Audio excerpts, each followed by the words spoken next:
Capítulo 8 del libro Gracias por el fuego de Mario Benedetti. ¿Vas al centro? Sí. ¿Querés que te lleve? Bueno, déjame en la universidad. ¿Volviste a discutir con tu abuelo? No, después de aquella trenzada decretamos armisticio. Tu madre quedó preocupada. Sí, ya me dedicó varios sermones. Lo cierto es que está preocupada. ¿Y vos no? No demasiado. Creo que te comprendo mejor que tu madre. ¿Estás seguro? Tanto como seguro. De todos modos, trata de ser amable con ella, de no asustarla. Bien sabés cómo es de nerviosa. Lo que pasa es que mamá se asusta de todo. Hay una cantidad de palabras que le producen pánico. Bueno, no se las digas. Lo único que ganás es que en casa no haya tranquilidad. Pensá lo que quieras, pero no estés discutiendo todo el santo día sobre lo mismo.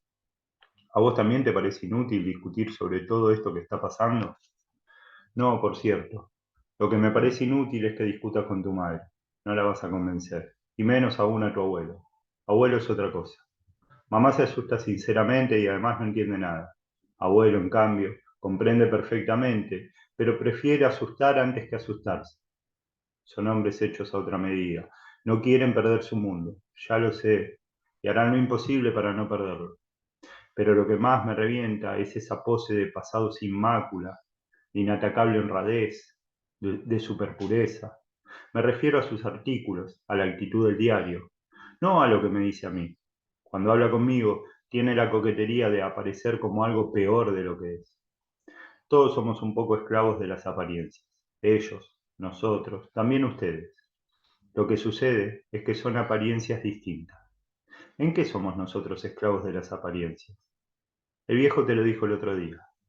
Fue una de las pocas cosas en que mentalmente le di la razón. Ustedes creen que la revolución es andar sin corbata. Por algo se empieza. Ustedes ni eso. Ya lo sé, ya lo sé. Pero ustedes empiezan a hablar, a gritar, a organizar mitines, se inflaman solos y llegan a convencerse de que el país es eso que proclaman y solo eso. Pero el país es otra cosa bastante peor. Tal vez que esa tierra ideal que ustedes inventaron. ¿Quién te contó ese cuento? Mirá, Gustavo, en el fondo vos y yo estamos de acuerdo.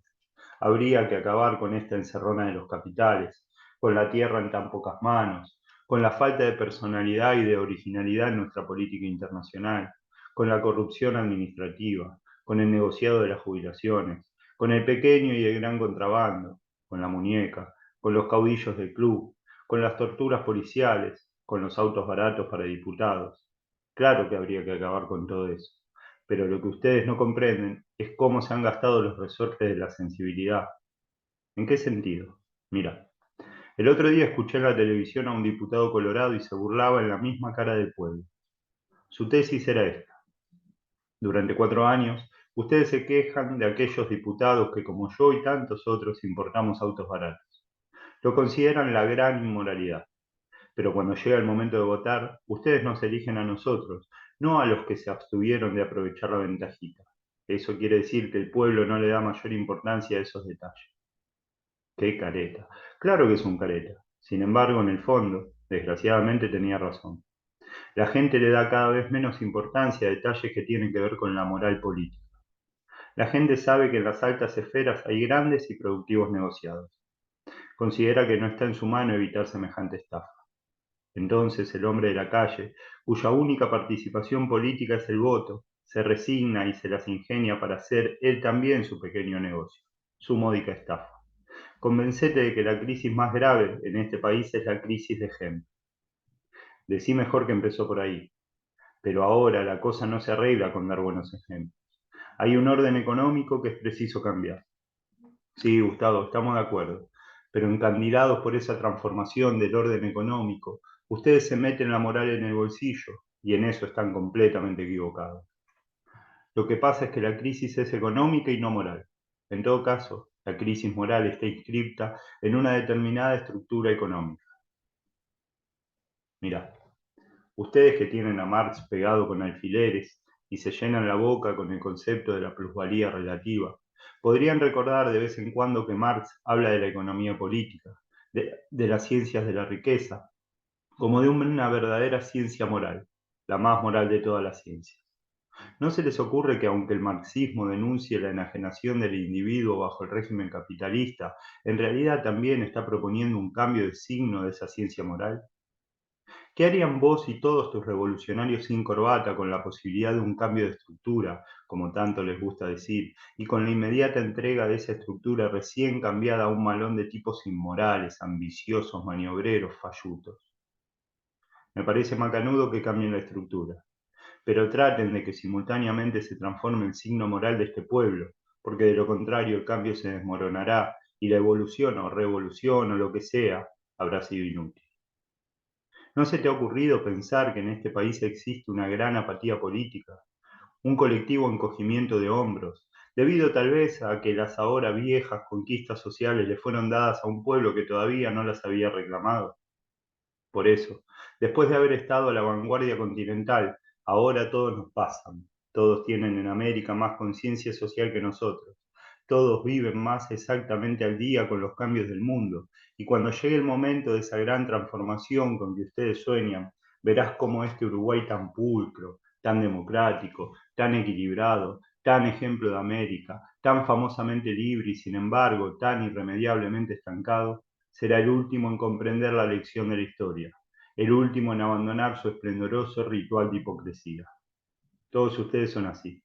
Aparentemente ven claro, pero en el fondo son destructivos. Solo sirven para inventariar los defectos, las carencias. No, Gustavo, la diferencia solo es de ritmo. Yo creo que la única transformación eficaz vendrá por la educación política, y esto requiere su tiempo. Vos, en cambio, creés que el cambio será repentino, que madurará de golpe, qué sé yo. Recuerdo claramente que antes de los 20 años todo parece urgente, y es cierto, es urgente. Pero el reconocimiento de que una necesidad sea perentoria no siempre significa que la solución sea inminente. Ojalá tengan razón vos y tus amigos, pero para mí solo existen dos vías para adquirir conciencia política. Una es el hambre y el despojo, la otra es la educación.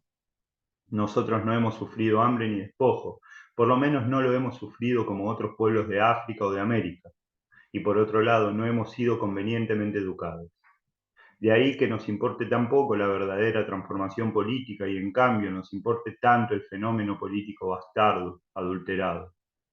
Cuando te digo esto, pienso en la chata ambición burocrática, en la red de clubes, en el gran nirvana de los jubilados, en la corrupción al menudeo. Ustedes hacen sus planes sobre la base de un pueblo que previamente idealizan, pero ese mismo pueblo no ha dado aún el visto bueno a la idealización que ustedes han decretado. Y conste que esto que te estoy diciendo no va contra el pueblo ni contra ustedes. Ustedes son macanudos y tienen las mejores intenciones, lo reconozco, pero meten la pata cuando solo tienen en cuenta esquemas económicos, por añadidura ajenos, y se olvidan de la realidad básica. El pueblo también es macanudo. Hay en él una excelente materia prima, pero antes de que esta materia prima sea utilizable, es imprescindible educarlo. Aquí todos saben leer y escribir, pero no saben pensar políticamente si no es en términos de empleos públicos o de jubilaciones. Hay cosas que se arreglan con eslogans, pero otras no. Si haces una encuesta sobre reforma agraria, por ejemplo, te vas a encontrar con que sus más entusiastas defensores son los profesionales, los intelectuales, los estudiantes, siempre clase media para arriba. La mayoría de ellos con algún pisito horizontal en su activo inmovilizado.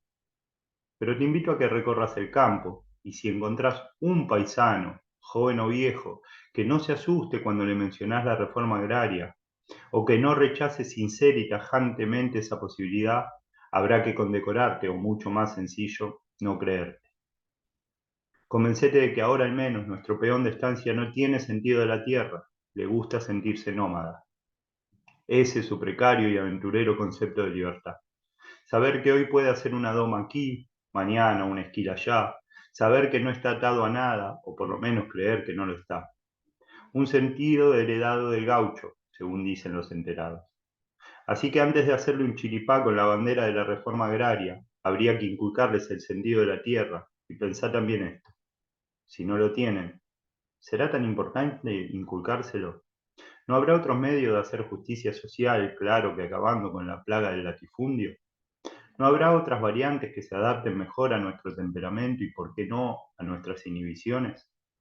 Mientras ustedes copien al carbónico las elecciones de Bolivia, de Cuba o de Ghana, mientras ustedes miren a nuestro peón de estancia, decretando previamente sus equivalencias con un guajiro cubano o un minero de Oruro, la cosa no va a marchar. Me dirás que mañana o pasado puede ocurrir algo en Brasil o Argentina, algo que sea tremendo y arrollador, y que ese algo nos incluya de golpe en una ola más o menos revolucionaria. Puede ser, pero la madurez no se adquiere por decreto. Si estallamos, no por propia convicción, sino pura y exclusivamente porque estallan nuestros vecinos y el fuego se propaga, lo más probable es que las llamas recibidas no nos sirvan de nada, como no sea para destruirnos. Mientras no fabriquemos nuestra propia mecha y nuestra propia pólvora, mientras no adquiramos una conciencia visceral de la necesidad de nuestra propia explosión, de nuestro propio fuego, nada será hondo, verdadero, legítimo. Todo será una simple cáscara como ahora es cascarita, solo cascarita, nuestra tan voceada democracia. Y si nuestros primates, incluido tu abuelo, pueden decir impunemente que tienen las manos limpias, ello solo se debe a que nuestro concepto de la higiene política deja mucho que desear. Y ahora bajate, porque aquí no puedo estacionar el coche. Capítulo 8 del libro Gracias por el fuego, de Mario Benedetti.